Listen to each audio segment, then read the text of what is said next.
En un país donde la música forma parte del alma colectiva, donde las fiestas, los barrios y hasta el dolor tienen un corrido, perder a un músico no es solo perder a un artista, es arrancar un pedazo de identidad. La desaparición y posterior asesinato de los integrantes del grupo musical Fugitivo en Reynosa, Tamaulipas, no fue solo una tragedia individual o familiar.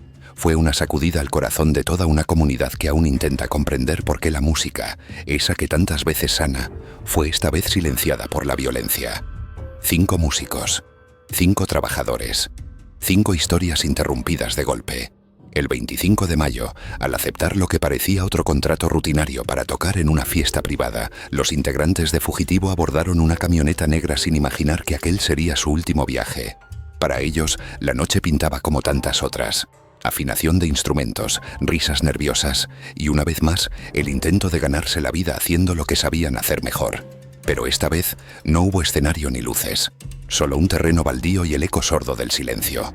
Lo ocurrido aquella noche, según las investigaciones, no fue casual ni azaroso. Alguien los estaba esperando. Alguien organizó una emboscada disfrazada de evento. Todo apunta a que el grupo fue citado deliberadamente para caer en una trampa, posiblemente como represalia por cantar un corrido que, en el contexto del crimen organizado, pudo ser interpretado como un acto de provocación o deslealtad. Esa posibilidad, por cruda que suene, habla de la delicada red de poder y control en regiones donde la música, incluso sin quererlo, puede convertirse en un acto político. Uno de los músicos, Carlos, logró sobrevivir. Su retraso inesperado esa noche lo salvó. Llegó tarde, vio el entorno sospechoso y decidió regresar. Una corazonada que lo convirtió en el único testigo vivo de un grupo que apenas horas antes reía y soñaba con el próximo escenario. Días después, la camioneta en la que viajaron fue encontrada abandonada. No había sangre, no había señales de violencia. Solo ausencia. Un vacío que pronto se llenaría con el peor de los temores. Las familias, enfrentando la incertidumbre más cruel, se aferraron a la esperanza. Buscaron, denunciaron, presionaron a las autoridades. Durante días, el caso se convirtió en símbolo de la impotencia de miles de mexicanos que alguna vez han tenido que gritar por ayuda mientras las instituciones se mueven con una lentitud dolorosa. Pero en esta ocasión, la presión fue tal que las autoridades respondieron. Se desplegó un operativo masivo, se activaron protocolos de búsqueda, se revisaron cámaras, rutas, llamadas. Y finalmente, la verdad emergió desde la tierra. 5 cuerpos calcinados, encontrados en un predio cercano. La música había sido silenciada de la forma más brutal posible. El proceso de identificación no dejó margen de error. Las pruebas forenses confirmaron lo que las familias se resistían a creer. Eran ellos. Eran los músicos que alguna vez hicieron vibrar pequeños salones y patios polvorientos.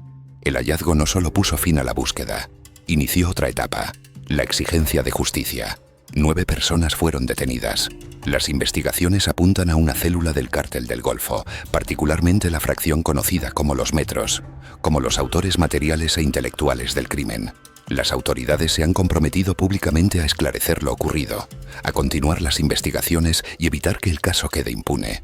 Pero en un país donde la impunidad es regla y no excepción, esas promesas no bastan, porque aunque se haya detenido a los sospechosos, aunque se hayan asegurado armas y vehículos, no se ha resuelto el dilema de fondo.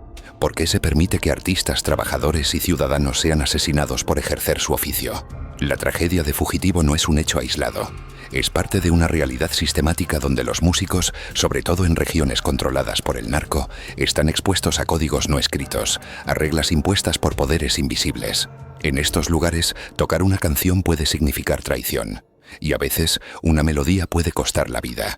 Además, esta historia revela un rostro olvidado de la violencia en México.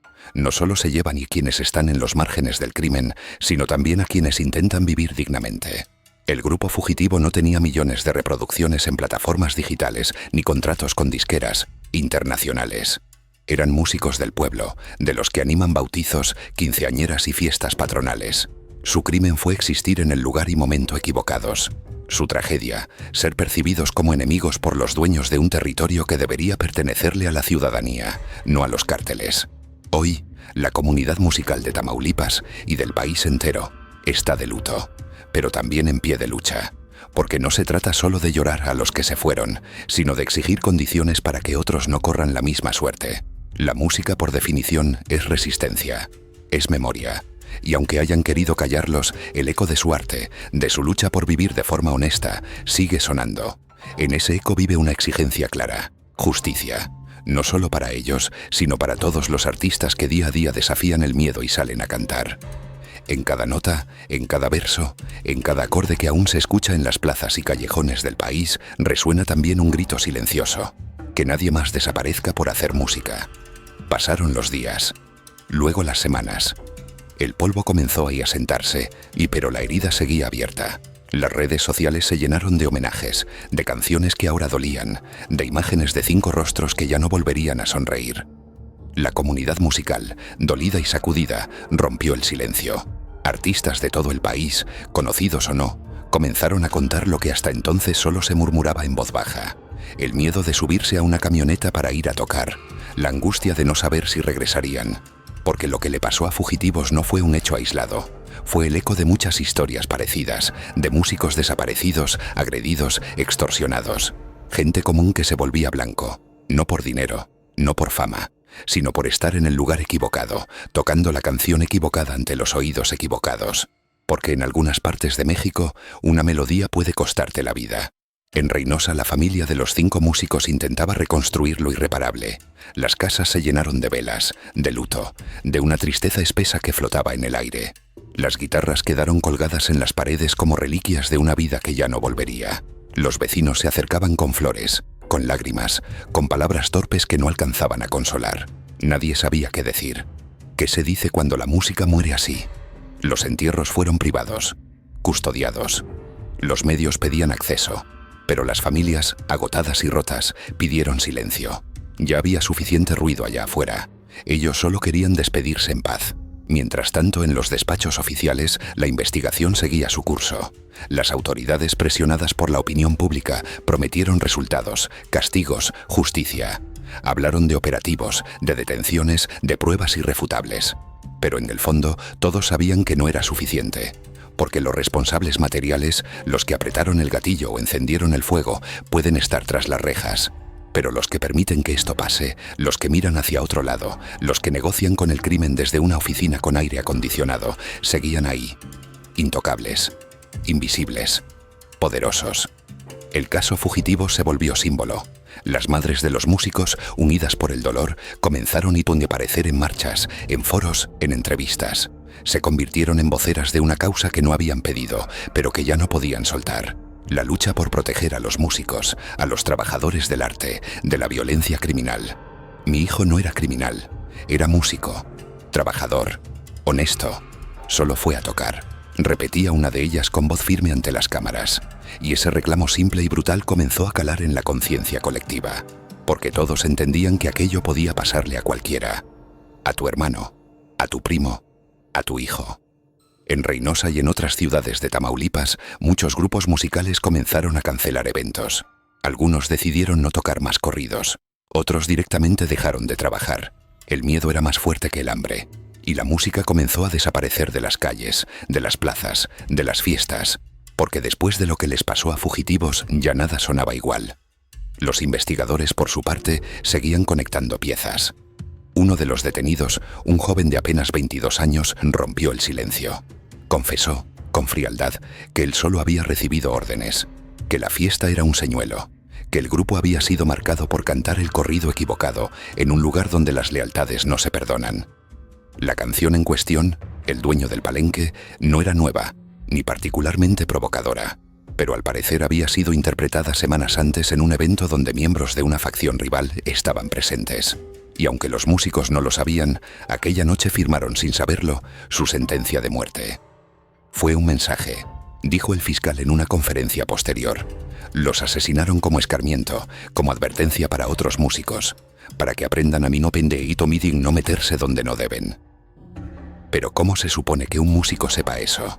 ¿Cómo puede alguien, por llevar un micrófono o una tuba, prever las reglas invisibles del crimen organizado? Esa fue la pregunta que comenzó a resonar en todo el país. La historia de Fugitivos apareció en periódicos nacionales, en noticieros, en editoriales que hablaban de la normalización de la barbarie y de cómo lentamente México se estaba quedando sin música. Mientras tanto, los familiares de los detenidos también comenzaron a ir y hablar. Algunas madres pedían perdón por lo que sus hijos habían hecho. Otras los defendían, asegurando que habían sido forzados a participar.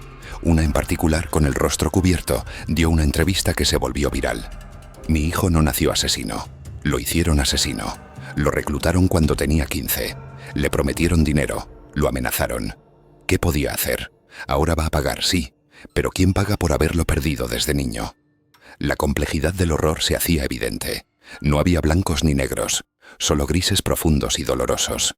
Porque en muchas colonias de Reynosa y otras ciudades de Tamaulipas, los jóvenes no tienen muchas opciones. Trabajar, si es que hay dónde. Emigrar, si tienen suerte. O entrar al narco, si quieren sobrevivir. Uno de los elementos clave en la investigación fue el testimonio de Carlos, el único músico del grupo que sobrevivió. Destrozado por la culpa y el trauma, aceptó colaborar con la fiscalía. Contó todo lo que sabía, desde los nervios previos al evento hasta el instante en que decidió no bajarse de la camioneta. Su declaración fue clave para identificar el lugar donde ocurrió el secuestro y para confirmar que la llamada de contratación fue solo una trampa. Carlos, sin embargo, ya no volvió a tocar. Se mudó de Reynosa. Algunos dicen que vive en otro estado, otros que pidió protección, pero nadie lo ha visto en público desde entonces. En su casa, su madre mantiene su cuarto intacto. Dice que su hijo sobrevivió, pero que una parte de él murió con sus compañeros esa noche. El impacto de la tragedia también alcanzó a las autoridades locales. El alcalde de Reynosa fue duramente criticado por su falta de empatía y por no haber atendido de inmediato la desaparición. Algunos funcionarios renunciaron, otros fueron removidos. Pero más allá de los cambios superficiales, el sistema seguía igual, frágil, roto, a merced del miedo. Las familias, mientras tanto, comenzaron a recibir amenazas. Alguien no quería que hablaran. Les dejaron papeles bajo la puerta. Les dijeron que ya habían llorado suficiente, que dejaran el tema. Algunas madres tuvieron que mudarse, cambiar de número, esconderse. Pero no se callaron. Fundaron una organización, Voces que no callan, un colectivo de familias de músicos desaparecidos o asesinados. Comenzaron a documentar otros casos. En menos de un mes recibieron más de 30 testimonios de músicos que habían sido secuestrados, golpeados o amenazados en distintos puntos del estado. Algunos sobrevivieron, otros número. Uno de esos casos fue el de los Bravos del Norte, un grupo de Monterrey que en 2021 fue interceptado en una carretera rumbo a Ciudad Victoria. Fueron despojados de sus instrumentos, golpeados y liberados horas después con una advertencia. No vuelvan a tocar aquí sin permiso. Nunca lo denunciaron. Por miedo, por costumbre, por saber que nadie haría nada. El caso Fugitivos sirvió para sacar a la luz todos esos silencios acumulados. Pero también dejó claro que la impunidad sigue reinando, porque aunque hubo detenidos, el cártel al que pertenecen sigue operando. Las rutas siguen activas, los territorios siguen controlados y la música sigue apagándose. Algunos meses después del hallazgo de los cuerpos, en una plaza de Reynosa se organizó un homenaje. No fue oficial, no hubo autoridades, solo músicos, decenas de ellos, de todos los estilos. Se reunieron para tocar una última vez por Fugitivos. Subieron a un escenario improvisado, afinaron sus instrumentos y entre lágrimas tocaron la canción que más les dolía, El dueño del palenque. No como provocación, no como protesta, sino como promesa de que la música no iba a morir del todo, de que a pesar del miedo iban a seguir cantando. Por ellos, por todos los que ya no están. Y mientras las notas flotaban en el aire, entre aplausos y llanto, muchas madres se abrazaban al centro de la plaza. No había justicia todavía, pero había memoria. Y en este país, recordar también es una forma de resistencia, porque los verdaderos fugitivos no eran ellos. Los fugitivos son los asesinos, los que ordenan, los que callan. Ellos, los músicos, nunca huyeron de su destino. Lo enfrentaron con guitarras, con bajos, con voz. Y aunque su música se apagó aquella noche de mayo, sus nombres siguen resonando como un eco persistente en cada nota que aún se atreve a sonar en medio del miedo. Pasaron los meses. La historia de Fugitivos se fue diluyendo en la vorágine de tragedias cotidianas que inundan al país. La plaza.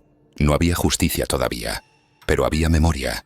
Y en este país, recordar también es una forma de resistencia, porque los verdaderos fugitivos no eran ellos. Los fugitivos son los asesinos, los que ordenan, los que callan. Ellos, los músicos, nunca huyeron de su destino. Lo enfrentaron con guitarras, con bajos, con voz. Y aunque su música se apagó aquella noche de mayo, sus nombres siguen resonando como un eco persistente en cada nota que aún se atreve a sonar en medio del miedo. Pasaron los meses. La historia de fugitivos se fue diluyendo en la vorágine de tragedias cotidianas que inundan al país. Las noticias dejaron de hablar de ellos. Los titulares cambiaron de nombre, de fecha, de sangre. Pero en Reynosa, en cada barrio donde alguna vez sonó una bocina con sus canciones, aún quedaban ecos. Sus nombres no se olvidaban, al menos no para los suyos. Fue entonces cuando Alma, la hermana mayor de Diego, el vocalista, decidió hacer lo que nadie más se atrevía: escribir. Comenzó un diario. Al principio solo eran pensamientos sueltos, pedazos de dolor sin forma. Pero con el tiempo, aquellas páginas se convirtieron en una crónica íntima del infierno. Escribía cada noche como si al poner las palabras sobre el papel pudiera detener el derrumbe que vivía su familia. Su madre, que apenas comía. Su padre, que no volvió a ni a tocar el acordeón. Su hermana menor, que ya no dormía sin escuchar antes una de las canciones de Fugitivos, como si su voz pudiera protegerla del vacío. Un día, Alma decidió publicar un fragmento de su diario en redes sociales. No buscaba fama, ni justicia. Solo quería gritar, aunque fuera en silencio, lo que estaba tragándose por dentro. A mi hermano lo mataron por cantar, por subirse a un escenario, por no saber que hay zonas donde el aire huele a pólvora y las palabras se revisan con lupa. A mi hermano lo mataron y nadie nos enseñó qué hacer con tanto dolor. El texto se viralizó. Miles de personas lo compartieron. La publicación cruzó fronteras y medios de otros países retomaron la historia. Entrevistas, mensajes de apoyo, campañas de justicia. Todo parecía explotar de nuevo, pero con la atención también regresaron las sombras. Un número desconocido comenzó a llamar a su celular. Mensajes con amenazas veladas. Deja de mover lo que ya está enterrado. Cuida a tu familia. Hay cosas que es mejor no decir. Alma lo reportó. La policía le dijo que tuviera cuidado. Nada más. No protección. No investigación. Solo advertencias vacías que confirmaban lo que todos ya sabían. Estaban solos. Pero Alma no se detuvo. Organizó una velada cultural en Reynosa con el título: Ellos cantaban. No delinquían. Fue en una biblioteca cerrada desde hacía años. Pidió permiso, imprimió fotos, colgó las letras de sus canciones en las paredes, montó una exposición improvisada con las guitarras quemadas que recuperaron del lugar donde hallaron los cuerpos. La gente fue. Muchos. Más de los que esperaba. Músicos, vecinos, estudiantes. Incluso uno que otro funcionario, aunque fueron discretos, mirando hacia todos lados como si temieran estar ahí. En medio de esa noche, entre luces tenues y canciones apagadas, se proyectó un video. Nunca se había mostrado al público. Era un ensayo de Fugitivos, grabado 2 semanas antes de su muerte. Estaban en un garaje, con cables por todos lados, riendo mientras ajustaban los micrófonos. Al final del clip, Diego decía: «Vamos a llegar lejos, carnal. Acuérdate de mí». Y el video se cortaba. Como la vida. Como todo. Después de ese evento, Alma recibió una invitación: viajar a Ciudad de México para hablar ante una comisión cultural del Senado. Querían escucharla. No sabían si podrían hacer algo, pero querían escucharla. Aceptó. Llegó sola, temblando, con su mochila llena de papeles, fotografías y cartas. Le temblaban las piernas, pero no la voz. Mi hermano no es una estadística, ni sus amigos, no son números. Eran músicos, eran hijos, y su muerte no puede quedar como una página más en el archivo del horror. Mostró las amenazas que había recibido. Leyó fragmentos del diario. Expuso los vacíos legales que dejan a los músicos sin ningún tipo de protección, especialmente en zonas dominadas por el crimen. Habló del silencio impuesto, del miedo normalizado, de la impunidad crónica. Pidió por lo menos un protocolo de seguridad para agrupaciones musicales que se desplazan por carretera. Algo. Lo que fuera, para que nadie más tuviera que morir afinando una guitarra. Salió del Senado sin esperar nada, y durante semanas no pasó nada. Pero un día el teléfono sonó. Alma, se aprobó una iniciativa. No es mucho, pero es un inicio. La llamaban desde la Secretaría de Cultura. Se creó una pequeña oficina para asistir a músicos itinerantes, ofreciendo rutas seguras, orientación legal y, en algunos casos, escolta federal. Era piloto, experimental, pero real. Y todo gracias al eco de su dolor. En Reynosa la noticia no fue recibida con euforia. Muchos ya habían perdido la fe, pero algunos músicos comenzaron a organizarse de nuevo. Poco a poco, la música empezó a regresar. Un grupo de jóvenes creó una banda llamada Los que se quedaron. Hacían covers de Fugitivos. Los tocaban en plazas, en mercados, en fiestas pequeñas. A veces llorando, pero tocaban. Mientras tanto, uno de los criminales detenidos por el asesinato. El más joven, apenas 19 años, pidió declarar de nuevo. Dijo tener información sobre otros casos, otros músicos enterrados en fosas clandestinas. Y con esto cerramos el video. Gracias por vernos. Suscríbete. Adiós.